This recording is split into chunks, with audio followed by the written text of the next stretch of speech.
하나님의 징계에 대해서 여러분들이 이 미가서를 통해서 볼 수가 있습니다. 여태까지 해왔죠. 하나님은 반드시 뭐에 대해서? 죄에 대하여 징계하신다. 그 다음에 두 번째는 회복입니다. 왜 징계하시나? 회복을 위한 징계죠. 그래서 여러분들이 하나님 앞에서 징계를 받을 때는 반드시 이것은 어떤 과정을 위해서 존재하는 거다? 회복을 위해서이다. 그래서 이 회복, 하나님의 회복, 그것은 하나님의 사랑의 표현이죠. 그래서 하나님은 이제 회복시켜 주시고요. 그 다음에 미가서를 통해서도 알게 되는 것은 하나님의 성품에 대해서 말해주고 있어요. 이 하나님의 성품을 아는 건 대단히 중요합니다. 왜냐하면은 하나님의 성품이라고 하면 하나님은 한마디로 말하면 우리의 창조주 되시고 주인 되시고 그렇다는 것이죠. 그러니까 그 창조주 앞에서 우리는 누구냐? 후에마이. 이게 굉장히 그 성경에선 중요한 질문이 돼요. 나는 대체 누군가? 하나님은 누구신가? 이거에 대한 답을 해야지만이 여러분들이 하나님 앞에 무엇을 가지고 가는가? 라는 것을 알 수가 있죠. 그래서 결국은 믿음 생활이란 것은 하나님과 나와의 관계인 것을 알 수 있어요. 너무너무 이것을 많이 강조하는 이유는 이것에 대한 명확한 신앙적 이해가 없는 경우가 참 많기 때문에 그렇습니다. 너무 분명한 질문이죠. 주일날에 여러분들이 왜 오시나? 와서 예배 드리는 것은 무엇인가? 그리고 그 필수적인 조건이 빠졌을 때 우리가 가는 길은 무엇인가를 여러분들이 생각해 보면은 너무 분명한 답이 나오지 않습니까? 하나님과의 관계가 분명하지 않은 사람은 결코 사람들과의 관계에 있어서도 자유롭지 못하는 것을 알 수가 있죠. 미가서는 성경이 다 그렇습니다만은 미가서는 특별히 그것을 보여주는 것이에요. 교회 안에서도요, 하나의 예를 들고 시작을 해볼게요. 주일날에 이렇게 보면 사람들, 교인들마다 정말 이렇게 각각의 모습을 보이는 때가 참 많이 있습니다. 그런데 그 늘 일관성 있는 사람들 하나 예를 들 수가 있죠. 우리 교회에서도 그런 사람이 있을까요? 이렇게 봤을 때 늘 그 일관성 있는 사람, 안정적인 사람이 있죠. 제가 이 질문들 던지는 게 너무 어려운 건 아닌데 긴장하는 것 같아요. 나는 후에마이 자꾸 이걸 생각하는 것 같아요. 나는 그때 누군가. 그랬을 때 하나님과의 관계가 온전하고 돈독한 사람 특징은요, 사람들과의 관계에 있어서 그렇게 흔들림이 없는 것을 봐요. 완전한 건 아니지만은 목사님 호떡집에 불났어요 이러면서 막 달려오는 사람 이렇게 비해서 늘 보면 이렇게 일관성이 있어요. 그리고 어떤 일을 경험해도 늘 생각하는 방향이 분명해. 하나님을 기쁘시게 하는 일인가 아닌가. 성가대는 늘 그런 거에 도전할 수가 있죠. 성가대 지휘자, 내가 누굴 위해서 지금 이렇게 지휘를 하고 있는가. 우리는 지휘자나 저나 교회에서 녹을 받는 건 똑같잖아요. 그럴 때마다 참 우리 지휘자 자리에 앉아 있는 거 보면요, 기특해요. 왜냐하면 수요 성역부에 나오는 성가대 지휘자는 세계 역사상 제가 처음입니다.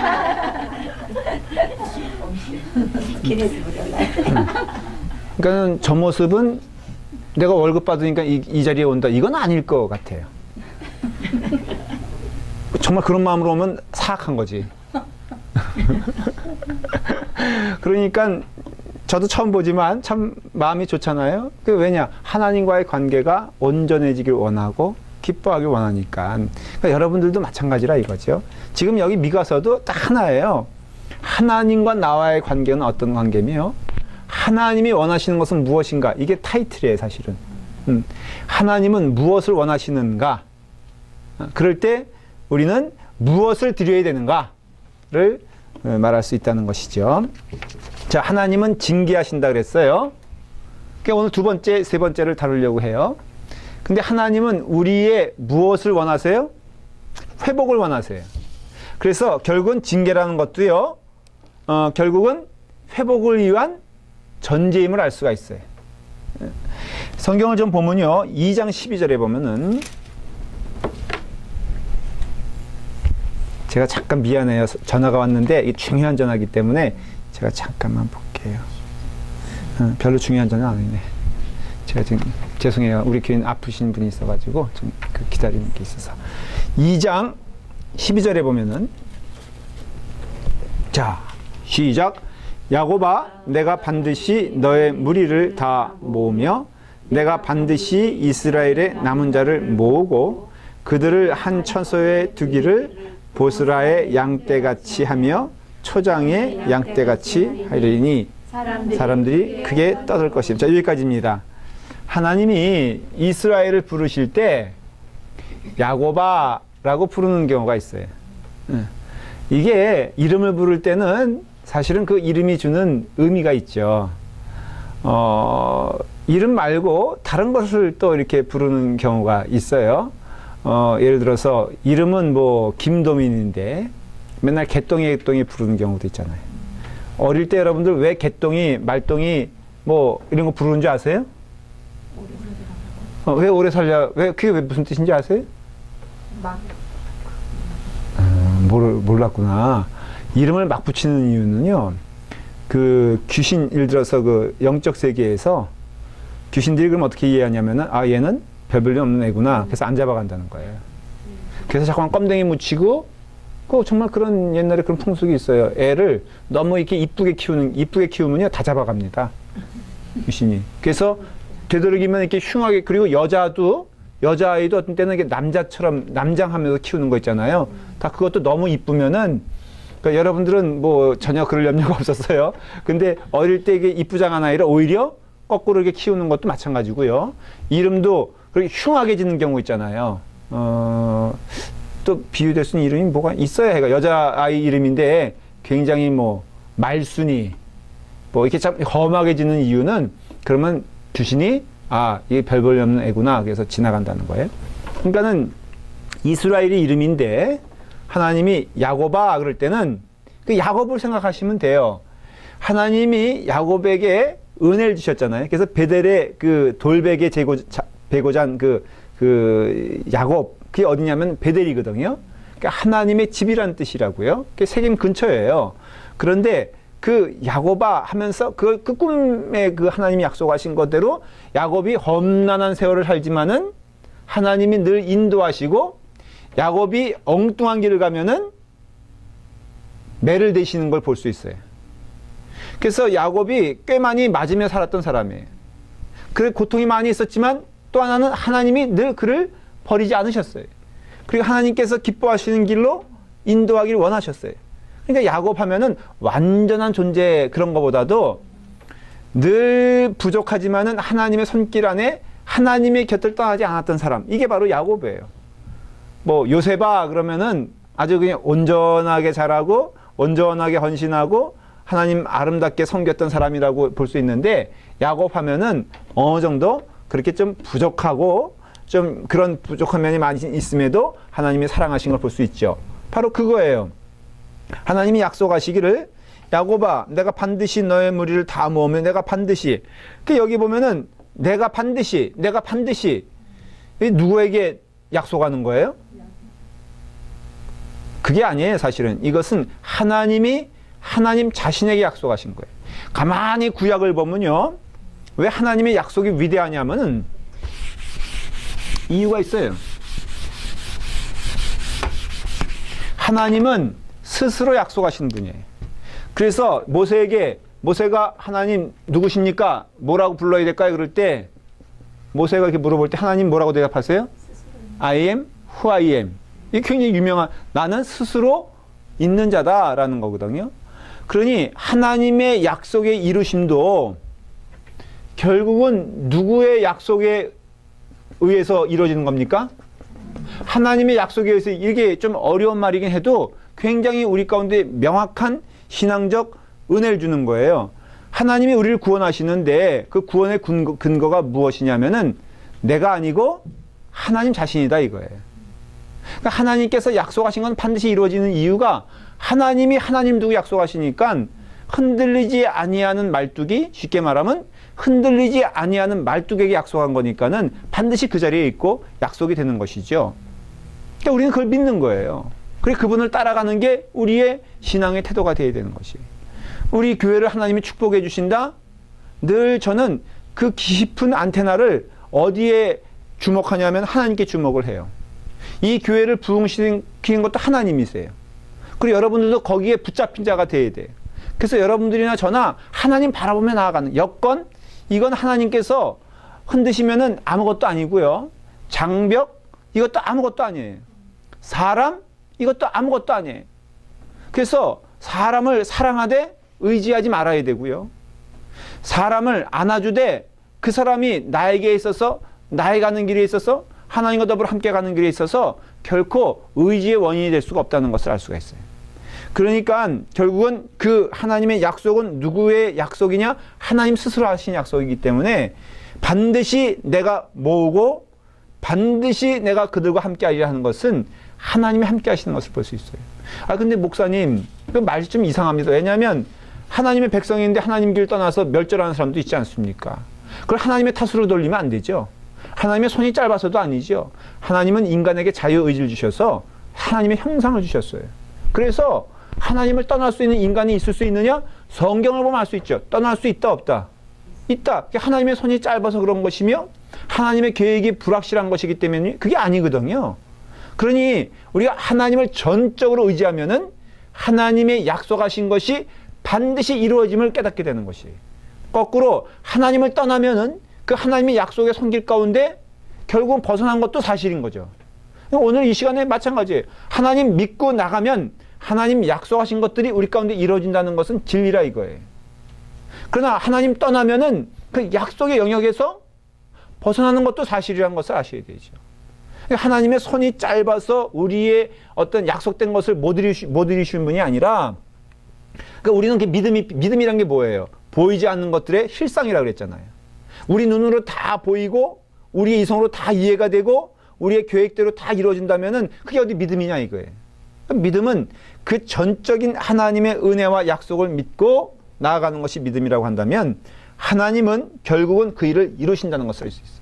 그리고 이게 그 신앙은 어떤 분이 이렇게 표현했는데 멋있는 표현이에요. 신앙은 마이크로화 시키는 게 아니라 신앙은 매그니파이어 시킨다 그러나 뭐 이렇게 말하면 좀 멋있어 보이잖아요. 설명하자면 신앙은 이렇게 단편적으로 하나의 사건을 보는 게 아니라 신앙은 전체적인 것을 보라는 것이에요. 근데 가만히 보면은 내 인생도 전체를 살펴보면은 하나님의 약속하심을 볼 수 있어요. 물론 순간순간은 힘든 것도 있고 말도 안 듣고 여러분들 이렇게 순간순간 조각조각 생각해 보면요 어떤 데 속상할 때가 있어. 안 자라는 것 같아. 예? 그런데 한 2년 놓고 보면은 보세요. 우리 김봉수 집사님이 저렇게 아름답게 자랄 줄 어떻게 알았어? 우리 집사님이 저렇게 성숙한 모습을 보일 줄 어떻게 알았어? 한편 한편 보면요. 쥐도 성가대도 마찬가지 아닌가? 이렇게 한편 보면요. 정말 저렇게 음치들이 있나? 어? 남자들 연습하는 거 보면 진짜 저 음악이 되겠나? 어? 저게 합창이 되겠나? 그런데 이렇게 쭉 지나서 한번 우리가 그런 거 한번 2년 전에 그거 한번 틀어보면은 2년 전과 지금 생각해 보면요. 지금 이렇게 보면은 어떤 것 같아? 우리 권혜린 집사님은 듣는 자 입장에서 어떤 것 같아? 성가대가 3년 전에 비해서 지금. 예. 저렇게 말 안 되는 거예요. 저렇게 말하면 신빙성이 없어. 제가 들어본 처음 우리 교회 왔을 때 성가대는요. 진짜로 내가 들었던 성가 가운데 뭐라고 말할 수가 없어. 근데 지금은요. 이게 너무 화음이 되고 은혜가 되고 그 성실성과 그 남자들의 진지함 그 다음에 목숨 걸고 하는 그거 우리 박태윤 집사님 그분이 어떻게 감히 혼자 홀로 나와서 그 헌금송을 할 수 있는 그 용기는 어디서 나오냐 이거예요. 또 그 듣는 우리가 마음 가운데 정말 납덩이가 아니라 은혜 가운데 할렐루야 아멘 하나님 살아계시다 뭐 이런 걸 경험할 수 있는 건 어떻게 오냐 이거예요.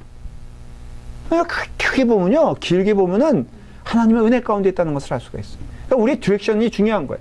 순간순간 좀 어려운 일이 있다 할지라도 어떻게 하면 하나님께 더 붙잡힌 자가 될까? 어떻게 하면 하나님께 나아갈까? 우리 교회만 아니에요. 다른 교회도 마찬가지라고 믿는데 잠깐의 순간에 보면 변하지 않는 것처럼 보이고 힘든 것처럼 보여도 걸음걸음 달려오지 않습니까?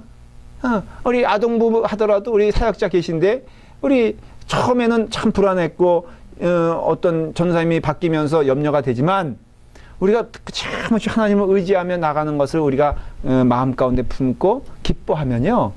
사실 돌아보면은 너무너무 은혜 아니에요? 한 걸음 한 걸음 우리에게 주시는 은혜가 우리 가운데 있을 거라는 것이죠. 하나님은 반드시 어떻게 한다? 이루신다는 것이. 누가? 하나님께서 그것을 이루신다는 것이. 그래서 결국은 믿음이란 것은요. 그 하나님의 역사를 보는 것이에요. 자, 한번 7장 이제 성경 또 볼까요? 조목조목 나와 있는 7장 8절.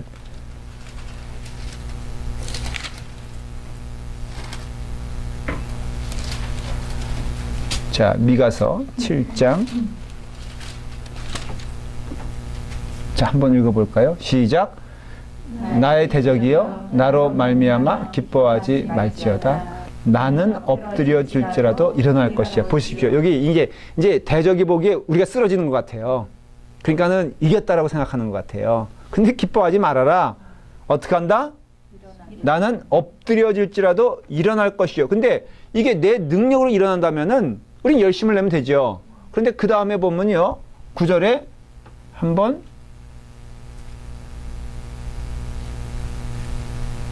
일어날 것이요. 그 다음에 시작. 어두운 데서 앉을지라도 여호와께서 낫이 되실 것임이니라. 이것이에요.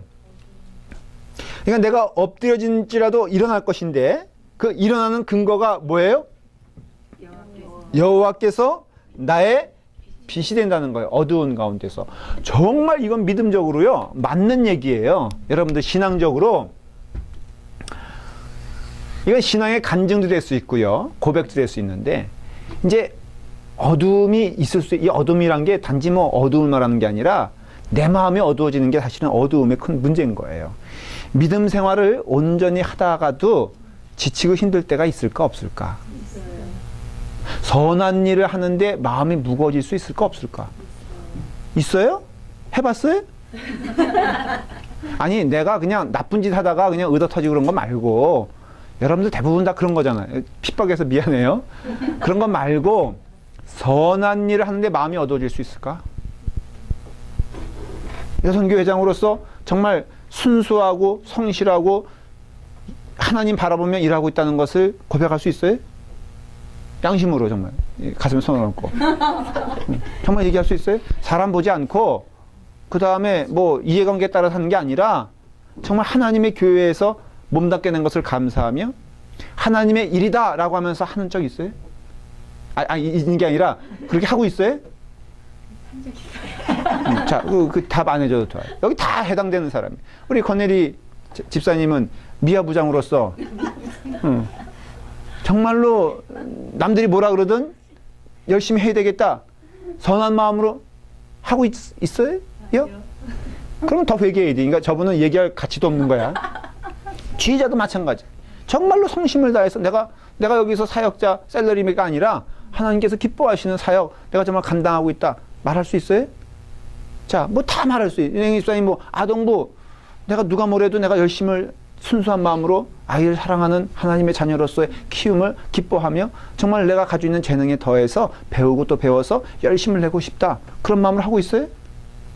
그렇게 예. 하다가도 됐어요. 그 질문에만 대답하시면 돼요. 하고 있다. 저도 그래요. 별 그렇게 뭐 여기서 부귀영화 누리는 것도 아니고 교육권 저지는 것도 제 영광도 아니고 그런 마음이 있어요. 여러분들이 인정하든 인정하지 않든 근데 인정하죠. 그렇게 보이죠. 그렇게 보이지. 그런데 그러면 결과가 좋아야 될 거예요. 그렇죠? 근데 결과가 안 좋을 때가 있죠. 어려울 때가 있죠. 참 그럴 때 이게 어두움이거든요. 결국은 누가 어두워지느냐? 내 마음이 어두워지더라 이거예요. 하다 보니 이게 뭐야?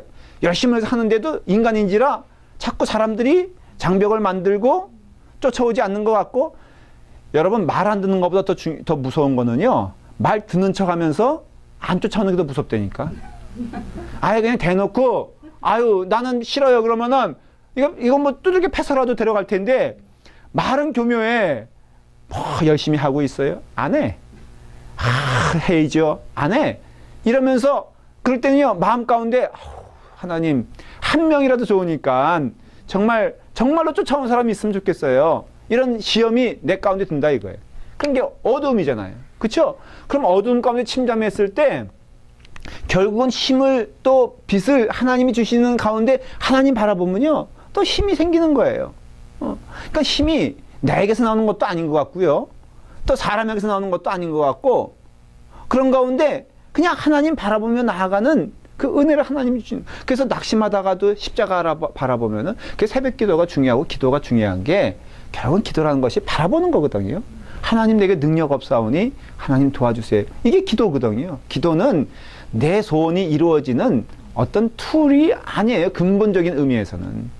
기도는 영적 호흡이고 사람 바라보다가 하나님 바라보면 엘리야도 갈멜산에서 그렇게 열심히 영적 싸움을 했는데도 로뎀나무 밑에서 나 죽여주셔 그랬잖아요. 그러니 하나님의 일을 열심히 할 때라도 내게 있어서 참 어려움 당할 때 결국은 나의 빛이 어두운 데에 앉을지라도 여호와께서 나의 빛이 되실 것임이라. 그래서 내가 여호와께 범죄하였으니 그의 진노를 당하려니와 마침내 주께서 나를 위하여 논쟁하시고 심판하시며 주께서 나를 인도하서 어떻게 한다고 그랬어요? 광명에 이르게 하시나니 내가 그의 뭐를 본다고요? 공의를 보리라. 구절에 쭉 돼 있잖아요. 그러니까 결국은 이제 이 시편 이 미가는 이해를 한 거예요. 뭘 이해하냐면은 매를 맞는 것은 나의 죄 때문인 게 분명하지만 하나님이 나의 아버지가 되시니 내가 매를 맞더라도 그것은 죽는 매가 아니라 어떤 매다? 회복되어지는 매고 광명에 이르는 매고 은혜의 매다라는 것을 알 수 있다는 것이에요. 이거를 보는 자들은 복된 것이에요. 결국에서 영적인 의미에서 이제 아빠 엄마가 애들을 막 이렇게 매를 저는 그래요. 한국적 교육 방식이 옳습니까? 미국적 교육 방식이 옳습니까? 라고 했을 때 그게 한국적 방식은 뭐예요? 일단 때리잖아요. 근데 때려본 적 있어요? 우리 정말 때려봤어요? 그거 지금 이제 레코딩 되니까는 집사님이 이거 법적 그 증거가 될 수 있습니다. 조심하셔야 돼요. 박성수 집사님은 때려본 적 없죠? 한 번도 없죠? 있어요? 있어요? 다 여기 이거 3명은 이제 걸렸고 1명은 그래요. 근데 애들은 이해를 못하죠. 근데 어느 순간 철이 들면 이해가 되죠. 그 매도 그래서 이게 중고등학교 때 어떤 경우냐 같은 매를 맞아도 어떤 아이는 이게 선생님이 나를 사랑해서 때리는 매다라는 것을 알 수 있어. 우리 그 고등학교 2학년 때 그 영어 선생님이 담임 선생님이었는데 정말 참 순수하고 순했어요. 그래서 잘 웃으면서 그랬는데 애들이 이게 고등학교 때 이게 뭐 하잖아요. 이런 거 이렇게 이걸 우리는 전문적인 영어로 짤짤이라 그러는데 이거 하다가 이제 요건 좀 애교인데 그러다가 이제 요거 야바이처럼 애들이 그런 짓을 해요. 그래서 이렇게 놓고선 뭐 얼마 걸면은 탁 하면 뭐 그러면 다 따먹고 뭐 그런 거. 우리 장로님 그런 거 안 해보셨어요? 혹시? 예. 그 고등학교 때 그걸 하는데 그걸 걸렸어. 2명이 걸렸는데 전부 무릎 꿇어 하더니 책상에다 무릎 꿇으라는 거예요. 그 분위기가 무섭잖아요. 한국은. 그러더니 몽둥이 이만한 걸 가져오시더라고. 그랬는데 그 2명을 데리고 나오더니요. 정말 이렇게 소위 패는데 너무너무 무서운 거예요. 순하던 선생님이 이렇게 패니까요. 막 부르르 떨면서 근데 그 눈물 흘리면서 패시더라고요. 참 어떻게 보면 객관적으로 보면 정신적으로 이상한 거예요. 눈물 흘리는데 팬다. 근데 그래서 막 터졌어요. 막 그냥 여기서 막 피가 남자 고등학교는 좀 어떻게 보면 여고와 틀려가지고 좀 살벌한 면도 있잖아요. 진짜 그래요. 막 어떤 때는 화장실에서 선생님이 위에 사닥다리 타고 올라가가지고 연기 올라오면은 거기다 걸레 빠른 물 같은 거 막 짚었고 그런 경험 여학생들은 없잖아요. 남학생들은 그런 게 비일비재하거든요. 그런 가운데 막 해서 막 터져가지고 피가 정말로 철철 났어요. 그래도 뭐 선생님들, 다른 선생님들 뭐 관여도 안 하고요. 교장 선생님가 알아도 잘 때렸다 그러지. 이 한국 문화는 그렇잖아요. 그런데 더 감동스러운 거는 양호실에 가서 약을 가져오시더니요. 또 발라주시더라고. 미국적인 관점에서 보면 사이코입니다.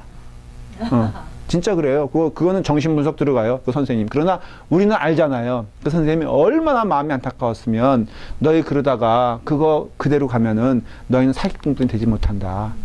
공부는 못해도 좋은데 남을 속이는 행동을 하지 말아라 하면서 막 발라주시는데 그 험한 고등학교 그 분위기에서 나실 때 괴로 애들이 막 울었던 기억이 나요. 그게 징계를 통한 사랑의 모습을 보여주는 거예요.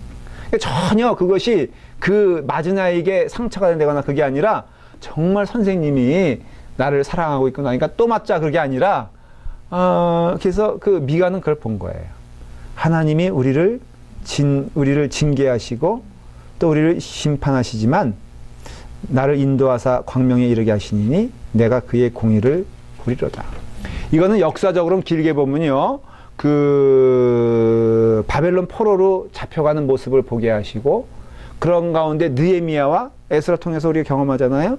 그 회복되어지는 역사를 경험하게 하시고 이게 후에 있을 일을 미가는 본 거예요. 자, 한번 물어볼게요. 미가는 어떻게 그걸 볼 수 있었을까?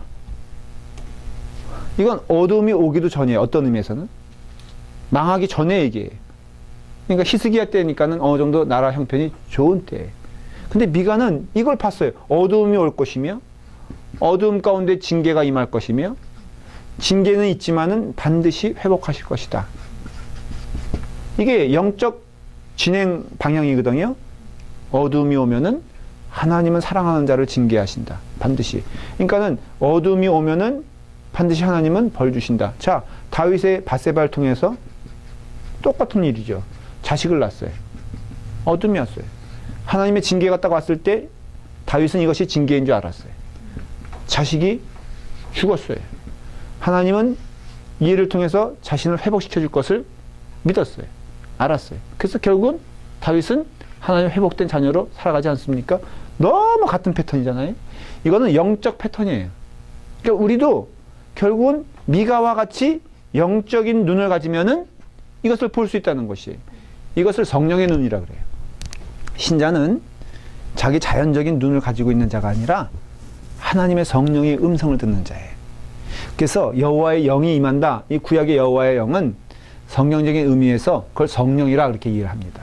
그래서 구약에서도 삼위일체 하나님은 활동하고 계셨다. 그렇게 이해를 해요. 쉽게 말하면 눈에 보이는 하나님은 예수 그리스도로 나타나는 것이고 그리고 눈에 안 보이는 영은 성령님이시며 성부 하나님은 우리가 만질 수도 없고 볼 수도 없고 들을 수도 없는 분이란 것을 성경은 말해주고 있어요. 그러니까 결국은 이런 과정에 있어서 어떻게 이런 영적인 음성을 미가가 들을 수 있었을까? 그걸 예언자라는 게 딴 게 아니라요. 하나님의 영이 임하여 그의 입술을 통하여 하나님의 말씀을 전하는 것이 그게 예언자예요. 그렇다면은 그 예언자의 미가는 그도 인간인데 어떻게 그 음성을 들을 수 있을까? 하나님의 음성을 듣는 자는 그 뜻대로 행하는데 그게 성령의 영이라 이거예요. 그러니까 우리가 선각자라고 했을 때 그 먼저 본다는 뜻은 딴 게 아니라 하나님의 영의 눈으로 그를 보는 거예요. 자, 그래서 우리 가운데 시련이 있을 수 있죠. 그러면 우리는 어떤 마음을 갖습니까? 자, 우리 가운데 교회에 어려움이 있다 하십시다. 그러면 똑같아요. 하나님이 우리를 때로는 어둠 가운데 몰아넣을 수 있어요. 그럼 이럴 때 우리는 더 뭘 들어야 돼요? 하나님의 음성을 듣고 하나님의 뜻을 깨닫고 성경이 우리 가운데 주시는 하나님의 표준임을 믿으며 그 말씀 가운데 우리 해석해야 돼요. 일어난 일들을 해석해야 돼요. 경험되어지는 해석해야 돼요. 사람과의 갈등의 일도 인간의 눈으로 판단하는 것이 아니라 하나님이라면 그러면 성경을 알아야죠. 기도해야죠. 성령의 음성을 들어야죠. 그러면 반드시 그 열매는 회복의 열매로 간다 이거예요. 이건 인간의 눈으로 봤을 때 그렇게 해석하는 거고 이 모든 것을 다 누가 하신다? 하나님이 하신다라는 것을 알 수가 있어요. 그래서 결국은 이 남은 자 사상이라는 게 있는데요. 성경은 이게 미가서를 통해서 해석해 보면은 하나님은 남은 자를 통해서 약속하신 모든 것들을 이루세요. 다시 말하면 이스라엘에게 약속하신 모든 일들을 바벨론 포로에서 남았던 그 그루터기와 같은 그런 존재들을 통하여 하나님의 놀라우신 일들을 다 수행하세요. 그러니까 인원은 작아졌지만은 하나님의 약속의 일들은 온전해지는 것이에요. 그렇다면은 결국은 이 남은 자가 가져야 될 믿음이 무엇이냐면은 하나님의 징계는 결국은 축복을 향한 필수적인 과정이다라는 것을 알 수 있어요. 그러니까 이런 거예요. 자, 그러니까 미가서를 통해서 제가 이제 해석을 해드리는 거예요. 어둠이 있다. 하나님의, 그러니까 이건 거꾸로 역순으로 살펴보는 거예요. 그 다음에 뭐가 있죠? 회복이 있죠? 자, 역설적인 얘기인데요. 회복은 뭘 통해서 일어나요? 징계를 통해서 일어나요. 징계는 뭘 통해서 일어나요? 어둠을. 그러니까는 하나님의 회복이 있으려면은 뭐가 있어야 돼요? 여러분 가만히 보면요. 하나님의 사람 인생 가만 살펴보면은 그냥 잔잔한 늘 파도같이 늘 그런 사람에게 하나님의 축복이 임했습니까? 아니면은 하나님의 축복은 징계와 어둠의 관계에 있어서 일어났습니까? 자, 하나님의 축복을 받은 사람들 가만히 생각해 보면은 반드시 넘어야 했던 산이 있죠. 그게 뭐예요? 어둠과 징계라는 것을 알 수 있어요. 그러니까는 우리 교회가, 아니 우리 인생이 딱 일정하면은 정말로 그 사랑이란 걸 볼 수 있을까? 부부간에도요. 이렇게 말하면 좀 어떨지 몰라도 이렇게 너무 평탄한 길을 가면은 행복할까? 여러분들이 사랑을 하게 되는 때 언제? 예를 들어서 우리 김봉선 집사님 또 예를 들게요.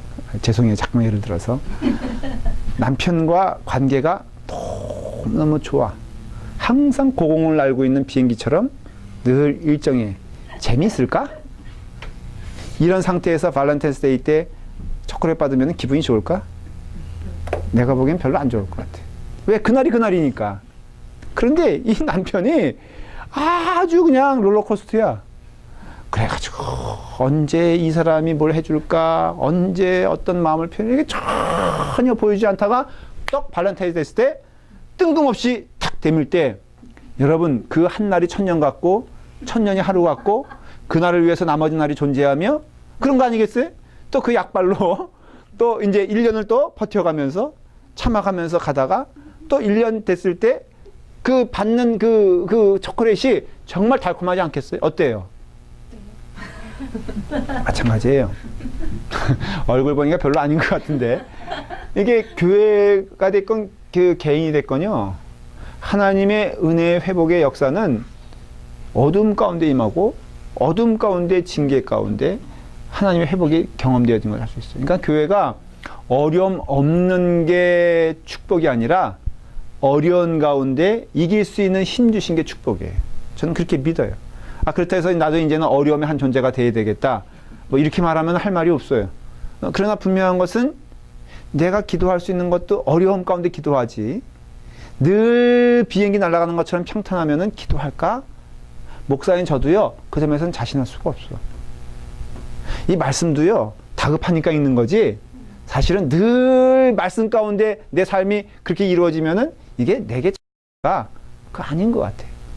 내가 하나님만 바라봐야 되겠다라는 것도 사실은 이 사람 가운데 일어나는 지지고 볶고하는 일 때문에 하나님 바라보자는 거지, 사람들이 너무 좋으면요, 그러니까 여러분들 저에게 너무 나이스할 필요가 없어.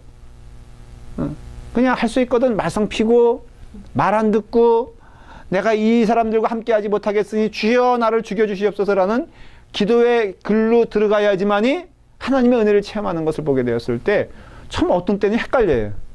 근데 미가는 뭐냐면 결국은 하나님의 징계도 뭐다? 회복이란 말을 쓰기도 하지만은 다른 말로 쓰면은 축복이란 말도 써요. 그러니까는 하나님의 축복을 딱 무자르듯이 이렇게 나눌 수가 없고, 하나님의 축복은 결국은 무엇을 통하여? 징계를 통해서 오는 것이니, 그렇게 따지면은 내게 있는 모든 것들이 다 하나님의 은혜 가운데 선하고 아름답다는 것을 하나님이 우리에게 보여주신다라는 것이에요. 그래서 이 미가서에 나와 있는 그 하나님의 축복의 한 부분도 무엇이다? 징계도 하나님의 축복이다라는 것을 알 수가 있습니다. 자, 그런 가운데 그러면은 여러분, 징계를 통해서 회복의 길로 가는 동안 필수적으로 있어야 될 것이 무엇이냐면은 바로 회개예요. 회개. 이 말이 왜 중요하냐면요, 이와 같이 이제 하나님이 징계를 주시는 이유는 우리로 하여금 우리의 무능함과 또 우리의 죄됨을 분명히 선포하기 위함이거든요. 그래서 자 보십시오. 종교적인 차원에서 말씀을 드릴게요. 기독교도 있으면 뭐가 있어요? 종교라고 하면은 무슬림도 있죠. 그 다음에 또 뭐가 있어요? 불교도 있죠. 힌두교도 있죠. 그렇죠? 그런 가운데 잘 들어보세요. 회개를 얘기하는 종교는 기독교뿐이 없어요. 이슬람이라든가 힌두교라든가 하는 개념에 있어서는 죄에 대한 개념이 없어요. 회개에 대한 개념이 없어요. 그래서 나를 들여가 아니라 나는 그냥 쏙 빼놓고 신의 마음을 흡족하게 하면은 무엇인가 받을 수 있다고 생각하는 게 세상 종교의 특징이에요. 그래서 실제로 이슬람권에 있어서는요, 용서의 개념도 없어요. 하나님이 용서하신다? 이런 개념도 없어요. 우리가 하나님께 회개한다? 이런 개념도 없어요. 그래서 이슬람권에서는 가장 강조하는 게 뭐냐면요, 선행이에요, 선행. 선행은 뭘 전제로 하냐면은 내 안에 선한 것이 있어. 내가 무엇인가 선한 것 가지고 신을 기쁘게 하면은 신이 그것을 보고 나를 나에게 감동해서 천국으로 들어간다는 게 이슬람권의 신앙관이에요. 그래서 이슬람 사람들은요, 내가 그래도 무엇인가 내게 있는 것으로 열심히 하면은 신이 나를 외면하지 못하지 않을 것인가 해서, 그래서 어려운 사람 도와주는 것은 이슬람 사람들이 더 잘해요. 외지인을 환영하는 것도, 이슬람 사람 하면은 자꾸 외지인 목 따는 거 이렇게 생각하잖아요, 우리가. 그렇지만 이슬람권의 근본적인 생각은 내가 선행을 하면은 그것으로서 보상으로서 하나님이 나를 천국에 데려간다는 것이. 이스라엘 사람들이 극단적인 어떤 자살폭탄 하는 게 왜 한 줄 아세요? 그것도 뭐예요? 선행이에요, 그것도. 내 고통받는 내 영혼들을 위해서 내 한 몸 들여 내가 나를 죽여 적군을 물리칠 수 있다면 이건 선행이고, 가장 선행한 자에게 하나님이 뭘 주신다? 천국에. 그래서 그들에게 그 얘기하는 게, 천국 올라가면 일단은 미인이 30명인가? 그 정확히 내 숫자를 모르겠어요.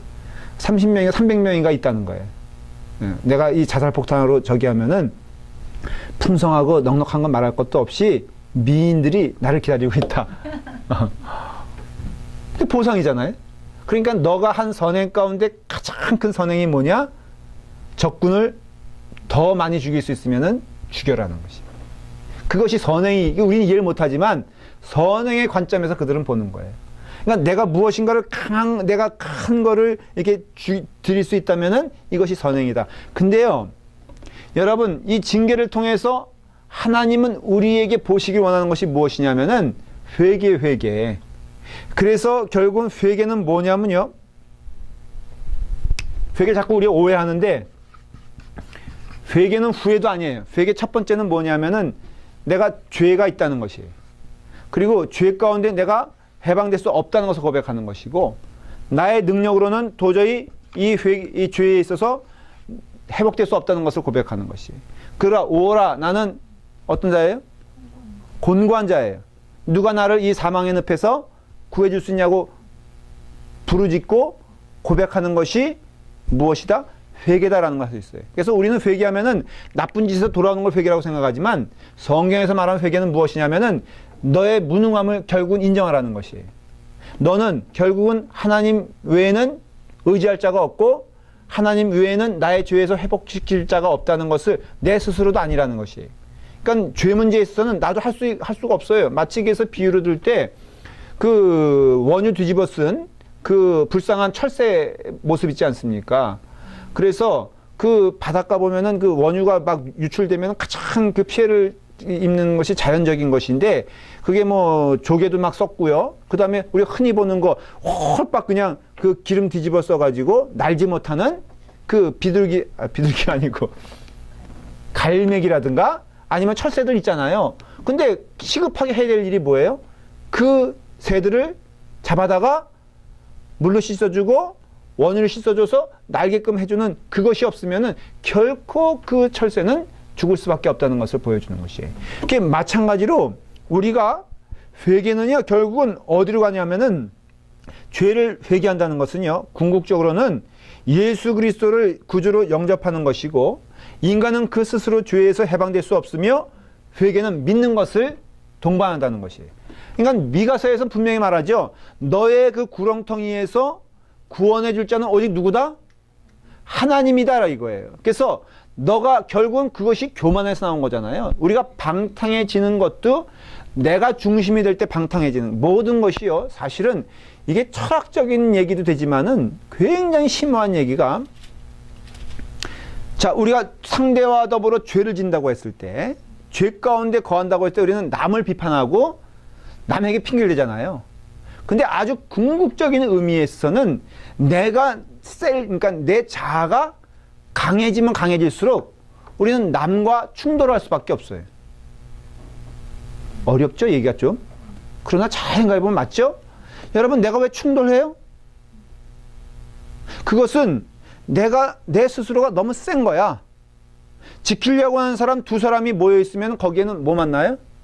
크래시만 나잖아요. 근데 누군가 그래도 한 사람이 내 자아가 없어지면 없어질수록 결국 어떻게 됩니까? 거기에는 충돌이 안 일어나잖아요. 그러니까는 죄의 원인은 결국은 누구란 것을 깨닫게 되는 거예요? 나 자신인 것을 깨닫게 되는 거예요. 상대방은 그 자신이 상대방이지요. 그거를 우리는 흔히 변명과 이유와 핑계로 상대방이 나를 그러니까 나를 핍박했기 때문에, 나에게 나쁜 짓을 했기 때문에 내가 이만큼 한 거라고 따지지만 사실은 살펴보면은 그건 상대방의 얘기고, 내가 내 스스로가 세니까는 남을 용납하지 못하는 것이고, 남이 나를 이기는 것을 봐줄 수가 없는 것이에요.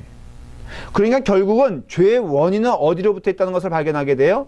내 자신에게 있다는 것을 발견하게 되고, 이 죄 문제의 근본적인 것은 하나님과 내가 유리되어 있으니까, 떨어져 있으니까, 원수됐으니까 결국은 그와 같이 죄의 원인이 나라는 것을 보게 되고, 하나님과 더불어 떨어져 있는 것이 죄라는 것을 보게 되고, 결국은 그것은 하나님을 이기려고 하는 내 삶과 마음에 시작되는 것을 알 수 있어요. 마치 이렇게 보면은 환한 달을 보고 있는 그 강아지가 있지 않습니까? 강아지가 달 이기겠다고 막 짖는 거 여러분 혹시 보신 적 있어요? 텔레비에서 봤어요? 우리는 그 개를 무슨 개라 그럽니까? 달 보고 짖는 개를 우리는 전문적인 용어로 미친 개라 그럽니다. 미쳤지. 지가 뭔데 달 보고 말이야. 막 그냥 달 보고 짖느냐 이거예요. 달을 이기겠다고 하는 그것을 우리 미친 짓이라 그러잖아요. 결국은 내가 자아가 세졌다는 것은요, 하나님을 이기겠다는 뜻과 똑같아요. 그래서 세상 사람들의 특징하면은 하나님을 이기려는 자들 이렇게 말할 수 있어요. 하나님을 이기려고 하는 것이 나타나는 게 뭐예요? 내 생명도 내가 죽어나, 인간이 지금 가는 길이요, 숨길 수 없는 것이 지금 뭔지 알아요? 영원히 살겠다는 거거든요. 결국은 내 인생을 내가 책임질 수 있다고 믿는 거거든요. 내 인생을 내가 주인이라고 주장하는 거거든요. 그래, 그런 가운데 결국은 나오는 것이 뭐예요? 인간은 결국 더욱더 파멸의 길로 간다는 것이에요. 인간이 주인인 것을 주장하는 순간순간마다 결국은요, 너무 인생이 무서워지지 않습니까? 요즘 법도 없어요. 동성연애자 이렇게 반대하면은, 요즘 기독교가 많이 핍박당하는 게, 동성연애 반대하면은 인권 반대한다 그러잖아요. 근데 결국은 그것도 한 부분에서 그렇지만 크게 보면 뭐냐면은, 인간의 자유는 누구도 억압할 수 없다는 것이에요. 나가는 길이 뭔지 아십니까? 내가 기분 좋으면 그것이 법이 되는 것이고요, 내가 자유로우면 그것이 자유가 되는 것이에요. 상대방은 상관이 없어. 그러니까 결국은 이게 서로 싸울 수밖에 없는 여건이니까는 그 다음에 나오는 게 뭐예요? 나도 오케이, 너도 오케이잖아. 그래서 유명한 책이 있죠. I am okay, you are okay. 이러려면 어떻게 해야 돼요? 너는 너, 나는 나. 내가 너가 하는 일을 상관하지 않듯이 너도 내가 하는 일을 상관하지 마라. 이게 심리학적으로 말하는 I am okay, you are okay. 아주 유명한 책이잖아요. 그게 바로 뭐냐? 행복해지려면 인간이 너의 영역은 너가 왕이 돼. 내 영역은 내가 왕이 될게. 결국 이것은 깊이 따져보면은 하나님을 대적하는 길에 막판까지 가고 있다는 것을 알 수 있어요. 그러니까는 회개는 무엇이냐면은 바로 무엇이냐? 하나님의 인도하심과 하나님 앞에 무릎 꿇는 것을 말하는 것이고, 결국은 믿는다는 것은 예수 그리스도를 믿는 것을 말하는 것이에요. 이 미가서가 결국은 예언서가 말이에요. 재밌다는 것보다도 구약에 나오는 예언서는 반드시 누구 한 사람을 지목하고 지향하고 있다는 걸 알 수 있어요. 이사야서가 대표적인 거잖아요. 왜 그러냐면은 역사가 바로 그것을 지목하고 있기 때문에. 그게 누구냐? 예수 그리스도예요. 그래서 구약의 얘기가 예수 그리스도와 연관이 없는 게 아니라 가만히 보면은 구약의 모든 얘기는 사실은 너는 구원시킬 수 없으며 너를 구원할 자가 오리니 곧 예수 그리스도임을 말해주고 있어요. 신약은 오신 예수 그리스도를 말한다는. 그러니까 미가서도 결국은 뭘 말하냐면 인간의 능력으로는 할 수 없고 오직 하나님의 자유로운 그 하나님의 인도하심을 따라 우리는 구원받을 수가 밖에 없는데, 바로 하나님의 공의는 누굴 통해서 만족할 수밖에 없느냐? 예수 그리스도를 통해서만 만족할 수 있다. 이게 바로 하나님에 의해서 하나님을 통한 하나님 안에서 이루어지는 구원의 역사라는 것이. 어렵게 말했지만 쉽게 말하면 하나님은 스스로 인자라 그랬죠. 인간을 구원시키는데 하나님은 스스로 하나님을 드리기로 작정하신 거예요. 그게 예수 그리스도고, 미가서는요, 그 하나님의 공의가 이루어지는 것을 인간의 노력으로 이루어진다고 하고 있습니까? 아니거든요. 인간이 뭐 성실하게 하나님께 나와가지고 하나님의 약속이 이루어진다라고 말하고 있지도 않아요. 바벨론 땅에서 그들이 구원받는 근거도 그들이 거기서 회개하니까는 구원받은 게 아니라 하나님의 약속에 의해서 너희는 구원받게 될 것이다. 하나님의 징계도 하나님의 약속 가운데 이루어지는 것이라면 하나님께서 회복시켜주는 그 약속도 하나님의 약속에 의해서 이루어지는 것이지, 내가 노력했거나 인간의 헌신과 성실함으로 이루어지는 것이 아님을 구약에서 말한다면은 그 공의는 누굴 통해서 이루어지는 것이다? 바로 예수 그리스도를 통해서 이루어지는 것이며, 참 회개는 바로 그 예수 그리스도를 구주로 고백하는 그 은혜 가운데 이루어지는 것이다. 이게 바로 미가서가 직접적으로 예수 그리스도를 말하고 있지 않지만은 그 예수 그리스도를 지향하고 있다는 것을 알 수가 있어요. 자, 그러니까 인간의 입장에서는 징계와 축복 사이에 무엇이 있다는 것을 알 수 있어요? 회개. 누구를 붙잡겠다는 거예요? 예수 그리스도만을 붙잡겠다는 신앙 고백이고, 나는 아니니 주여 도와주시옵소서라는 기도가 결국은 이런 내용을 포함하고 있다는 거예요. 그러니까 여러분들 기도할 때 많이 기도해야 될 게, 나는 아니오니 하나님 해주시옵소서, 이게 기도가 돼야 되고요. 교회에서 기도할 때도 하나님이시여, 하나님의 약속의 말씀이 선포될 수 있도록 주여 인도하여 주시옵소서, 이 기도가 이루어져야 돼요. 누구가 뭐 문제가 생겼으니 하나님 이거 도와주셔야 돼요. 이것도 결국은 어떤 의미냐면 하나님께서 역사해 주시길 간절히 소원하고, 우리 모두는 다 하나님 앞에 머리를 숙이고 꿇기를 원합니다. 저도 먼저 그 길 가길 원하고, 우리 사랑하는 형제들 자매들도 하나님 앞에 무릎 꿇는 존재들이 되게 하여 주시옵소서. 그럼 교회는요, 자연스럽게 일어나는 일들이 인간의 자랑은 나타나지 않는다는 거예요. 이게 훈련이 되고 이것이 말씀이 되고 이것이 이루어진다면 어떤 일이 일어나게 될 것인가? 제가 말씀을 드려요. 일을 해도 교만해지지 않아. 반드시 이런 일이 우리 가운데 이루어질 것을 저는 믿습니다. 그래서 우리 에스더 회장 지금 하고 있는데, 권력을 놓게 되었을 때 어떤 일이 벌어집니까? 우리 목사님이 이쯤 되면은 꽃다발도 준비해 주시고 감사패도 준비해 주시고 원교인들 앞에 너무너무 수고했다고 박수를 쳐줘야 되는데, 왜 이런 일이 일어나지 않을까? 슬피 이를 갈고 안타까워하는 게 아니라, 하나님 감사합니다. 어떻게 보면은 맡겨진 일 잘 감당할 수 있을까? 참 두려운 마음이었는데 그래서 큰 어려움 없이 하게 하신 것 감사하고요. 이제 끝났어요. 그러니 어떤 의미에서도 쉬게 하시는 것도 감사하고, 우리 후임 회장님 잘 될 수 있도록 저를 주님 사용해 주세요. 그리고 우리 교회가 이게 점점 아름다워지는데 내가 좀 이름이 나지 않는 것을 오히려 감사하게 생각하고, 참 우리 교회가 좋네요. 이러한 길로 갔으면 좋겠어요. 이렇게 기도하겠어, 안 하겠어요? 그렇죠? 근데 교회가 만일에 분위기도 이 분위기도 있잖아요. 문화도 있잖아요. 알아주지 않으면 뒤집어지는 교회가 된다면은 이건 서글픈 교회가 될 거예요. 제가 상징적으로 그래서 목사님 생신 때가 되면 교회에서 잔치해야 되지. 잔치도 안 해주지만 제가 그럴 때마다 의도적으로 얘기를 해요. 그런 거 하지 마십시다. 그냥 오히려 제가 밥 한 끼 사는 의미에서 기대하시라. 제 생일이 언제예요? 여성교 회장은 모르면 안 돼. 5월 29일이야. 마지막 주. 마지막 주. 그럼 그때 뭐 해요? 밥을 먹지 뭐 해. 누가 사? 에스터가. 아, 에스터가 사요? 에스터가 가지. 아니야, 제가 사는 거야. 뭐. 고생해야 되는데. 해간에 그렇게 하는 거예요. 그래서 교회가 이거는 제가 좀 비유적으로 얘기했지만은 진짜 자기 이름 내세우려고 하면 안 돼.